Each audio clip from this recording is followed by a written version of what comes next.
It's a dangerous question. I always get in trouble when I talk about this topic, but my feeling is it's a little too early to have that conversation. The past couple of waves, we learned that our error was always opening things up way too early, and that has triggered further waves. So you'd think we've learned a lesson this time around. The numbers are coming down pretty fast, but they're nowhere near where they need to be yet. And our ICU situation is still in crisis. It is coming down, but it's still pretty high.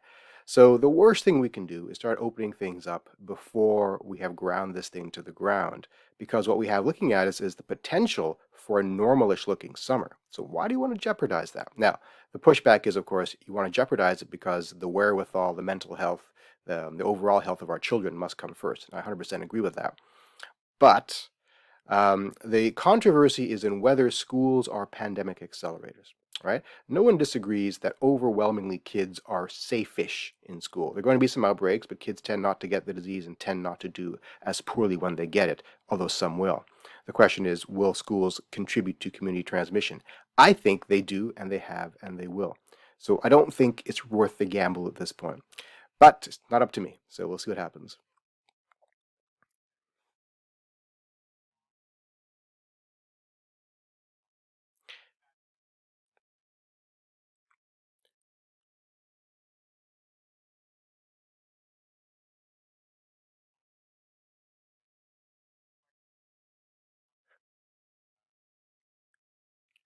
Yeah, I mean, nothing is clear. Everything is kind of muddied because the data is not perfect. So we've seen it around the world as well. Scotland, for example, the second you open schools, cases go up. In Toronto, in December, the cases come down when the schools are closed. They go up again when the schools are open. And my colleague Diego Bassani tracks this very carefully in the Toronto school boards, how incidence rates within the schools are actually higher than the age-matched incidence outside of schools. So it's not surprising that children aren't magical unicorns. They actually do have more social contacts than we do. Nowhere else in society right now are you not only allowed to socialize with like 30 people in a given day, but encouraged to do so. So it makes sense that schools are contributing. And then there's the contact tracing. Yeah, the contact tracing problem is that it's not possible in general to identify an asymptomatic child as the index case. So you never really know. So that's my feeling.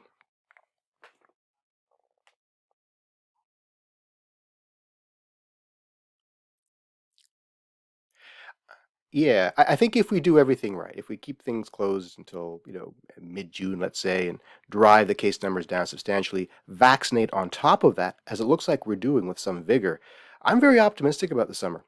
I think we're going to see definitely outdoor gatherings commonly. We'll see bubbles expanded for some indoor gatherings.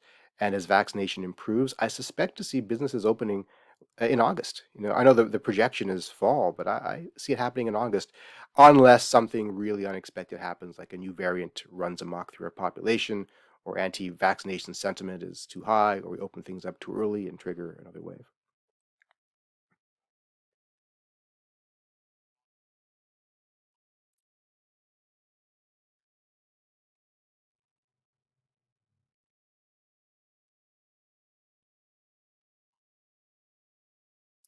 Well, let me clarify that. When I say businesses opening, I mean the ones that encourage indoor congregation, like restaurants.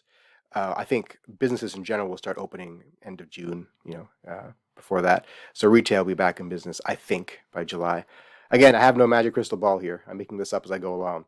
But based upon what we see in the U.S. and I mean that roadmap put forth by the federal government is not useless. It's actually kind of encouraging. It looks at the metrics of vaccination plus incidence rate, which are the two important ones here for determining when it's quote unquote safe to open things up.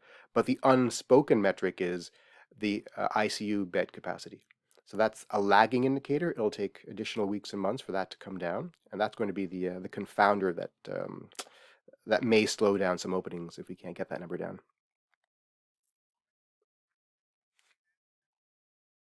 Thank you.